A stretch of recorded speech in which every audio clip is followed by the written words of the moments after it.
अस्सलामुअलैकुम friends, welcome to my channel. तो next topic रहेगा हमारा मीडियन टाइप 3।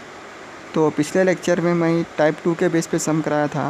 मैंने वीडियो के डिस्क्रिप्शन में उसका लिंक दे दिया है, चाहे तो आप लोग जाकर चेक कर सकते हैं। तो हम लोग मीडियन के टाइप 3 के बेस पे सम करेंगे।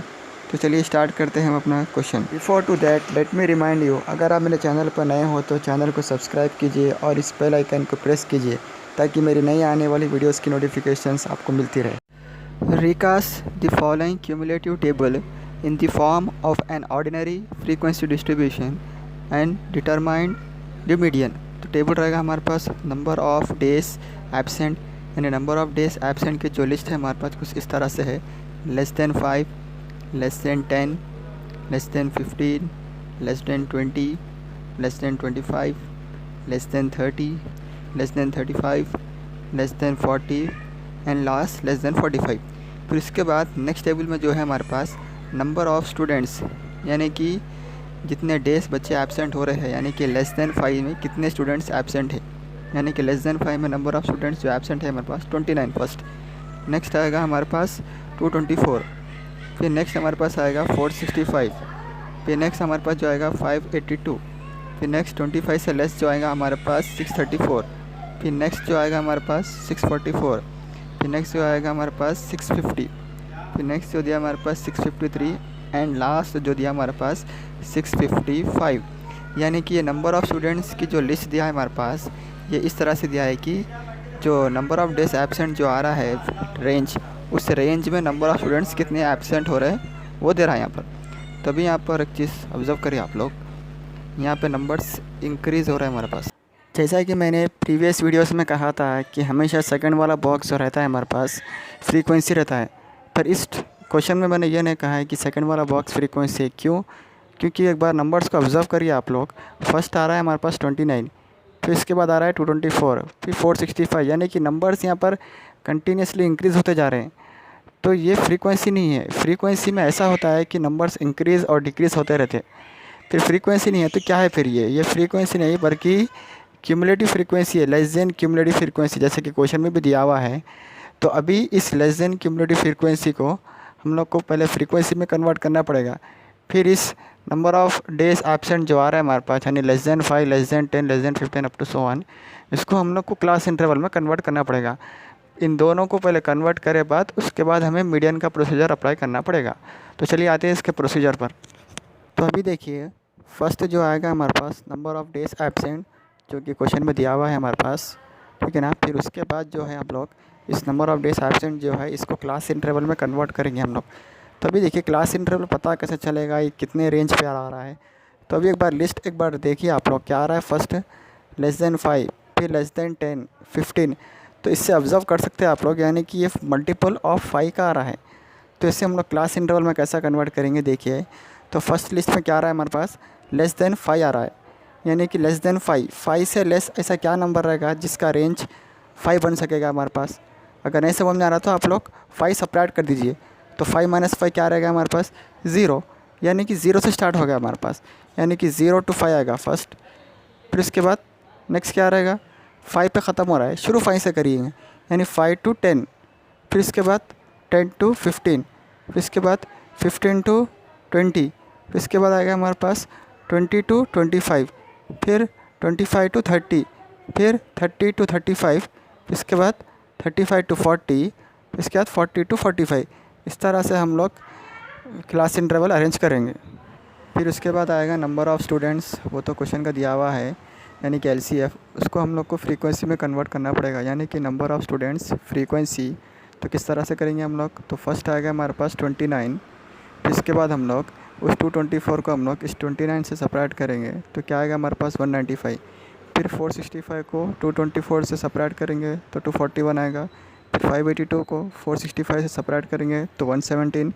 तो फिर 634 को 582 से माइनस करेंगे तो 52। फिर 644 को 334 से सेपरेट करेंगे तो 10। फिर 650 को 644 से सेपरेट करेंगे तो 6। फिर 653 को 650 से माइनस करेंगे तो 3। फिर 655 से 653 से सेपरेट करेंगे तो 2 आएगा। फिर लास्ट जो आएगा हमारे पास n में सब्स्टिट्यूट कर देंगे हम इसे। तो जैसा कि देख सकते हैं आप लोग, FI की लाइन में देखिए आप लोग, यानी फ्रीक्वेंसी की लाइन में नंबर इंक्रीज़ भी हो रहा है, डिक्रीज़ भी हो रहा है। देखिए फर्स्ट आ रहा है हमारे पास 29, फिर उसके बाद 195, फिर उसके बाद 241, फिर उसके बाद डिक्रीज़ हुआ देखिए, ठीक है ना। फिर उसके बाद हम लोग इस n के वैल्यू को 2 से डिवाइड करेंगे, यानी कि 655/2, यानी कि 327.5। तो इसको हम लोग कहेंगे highest nearest value of LCF। तो ये highest nearest value of LCF कहाँ पर निकलेगा? तो एक बार आप लोग LCF की लाइन में देखिए 327.5 कहाँ पर आ रहा है, यानी कि 327.5 कहीं पर भी नहीं आ रहा है हमारे पास। तो 327.5 के बिलो नंबर क्या आ रहा है हमारे पास? 224। फिर उसके अबव नंबर क्या आ रहा है? 465। तो इस 465 को हम लोग कहेंगे हाईएस्ट नियरेस्ट वैल्यू, ठीक है ना। तो इस होल पार्ट को हम लोग इस तरह से हाईलाइट कर लेंगे ताकि आगे के प्रोसीजर के लिए अप्लाई कर सके। तो अभी देखिए नंबर ऑफ़ डेज एब्सेंट, यानी कि सेकंड वाला जो कॉलम आ रहा है हमारे पास, उसका लेफ़्ट साइड का जो नंबर आ रहा है 10, तो इसको हम लोग कहेंगे एन यानी कि लोअर बाउंड्री। तो L इज़ इक्वल टू 10 आ जाएगा हमारे पास। फिर उसी बॉक्स में जो है राइट तरफ, यानी कि सबसे लास्ट जो आ रहा है हमारे पास 241, उसको हम लोग कहेंगे F यानी कि फ्रीक्वेंसी। तो F का वैल्यू आ जाएगा हमारे पास 241, यानी कि F इक्वल टू 241। फिर अभी देखिए अब थर्ड बॉक्स में, यानी थर्ड कॉलम में 465 जो आ रहा है हमारे पास, उसके बिलो वाला नंबर यानी कि 224 को हम लोग कहेंगे CF, यानी कि क्यूमुलेटिव फ्रीक्वेंसी। तो क्यूमुलेटिव फ्रीक्वेंसी का वैल्यू आ जाएगा हमारे पास 224। फिर इसके बाद आएगा हमारे पास H यानी कि लेंथ ऑफ क्लास साइज़। वो तो हम लोग upper limit minus lower limit निकालेंगे। सो H इक्वल टू 5। फिर उसके बाद N/2 L F CF और H के इन सारे वैल्यूज़ को हम लोग मीडियन के फॉर्मूले में सब्स्टिट्यूट कर देंगे। तो median equal to L plus N/2 minus CF/F whole into H। फिर उसके बाद L का वैल्यू हमारे पास आया है 10, यानी कि 10 प्लस N/2 का वैल्यू आया है हमारे पास 327.5 माइनस, फिर CF का वैल्यू आया है 224 बाई F का वैल्यू हमारे पास आया है 241 होल इंटू H का वैल्यू आया है हमारे पास 5। फिर इसके बाद हम लोग उस 10 को एज इट इज़ रखेंगे, यानी कि 10 प्लस 327.5 माइनस 224। तो सेपरेट करने पे हमें इस तरह से आएगा आंसर, यानी कि 103.5 डिवाइडेड बाई 241 होल इंटू 5, ठीक है ना। अभी उसके बाद देखेंगे हम लोग इस न्यूमरेटर यानी 103.5 जो है 5 से मल्टीप्लाई होगा, यानी कि इन दोनों नंबर्स को हम लोग मल्टीप्लाई करेंगे। तो मल्टीप्लाई करने से हमें कुछ इस तरह से आएगा, रफ में करेंगे हम लोग मल्टीप्लाई तो 517 आएगा, यानी 517.5। फिर इसके बाद नेक्स्ट स्टेप में देखेंगे हम लोग 10 प्लस 517.5 बाई 241। अभी उस 241 को हम लोग 517.5 से डिवाइड करेंगे, तो रफ में तो हमारा आंसर ये आ रहा है कि 2.147। तो ये 2.147 जो है 10 से ऐड होगा, यानी कि 10 प्लस 2.147 इक्वल टू 12.147 अप्रॉक्स। ये अप्रॉक्स क्या है, इसको हम लोग कहेंगे अप्रॉक्सीमेट वैल्यू। अब ये लेने का क्या रीज़न है हमारे पास, तो आप लोग डिवीजन में देख सकते हैं पॉइंट के बाद नंबर रुक नहीं रहा है, यानी कि टर्मिनेटिंग डेसिमल आ रहा है हमारे पास। तो जब टर्मिनेटिंग डेसिमल आता है हमारे पास, तो पॉइंट के 2 डिजिट के बाद हम लोग या फिर 3 डिजिट के बाद रोक कर इसको अप्रॉक्सीमेट वैल्यू लेते हैं हम लोग।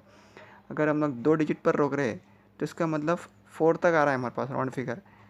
अगर 3 तक रोक रहे हैं तो राउंड फिगर 7 तक आ रहा है। तो इस तरह से लेंगे हम लोग, अप्रॉक्सीमेट इसको कहेंगे। अगर आंसर पॉइंट के बाद रुक जाता है, यानी डिवाइड करने पे अगर आंसर पॉइंट के बाद 2 या 3 डिजिट्स के बाद अगर डेसिमल पॉइंट अगर रुक जाएगा अगर, तो उस कंडीशन में हम लोग अप्रॉक्स नहीं लेंगे, डायरेक्टली जो भी पॉइंट का वैल्यू आएगा उस नंबर से ऐड कर देंगे जो L का वैल्यू रहेगा लोअर बाउंड रहेगा। तो आई होप आप लोग ये अप्रॉक्सीमेट का समझ में आया होगा। So therefore median equal to 12.147। तो इस तरह से हम लोग फाइंड करते हैं मीडियन के क्वेश्चंस को। तो आई होप आप लोग को समझ में आया होगा। तो जैसा कि मैंने पहले कहा था कि मीडियन का आंसर जो है हमारे पास करेक्ट है या रॉन्ग है किस तरह से पता चलेगा, तो इस बार आप लोग टेबल को फिर से देखिए, इस L को वैल्यू को देखिए आप लोग। L का रेंज क्या आ रहा है हमारे पास 10 to 15। तो उस रेंज के अंदर अगर हमारा आंसर आ रहा है तो करेक्ट है, वरना आंसर रॉन्ग है। तो जैसा कि देख सकते हैं आप लोग, आंसर जो आ रहा है हमारे पास 12.147 वो उस क्लास इंटरवल के रेंज में ही आ रहा है, तो इसका मतलब आंसर ही करेक्ट है।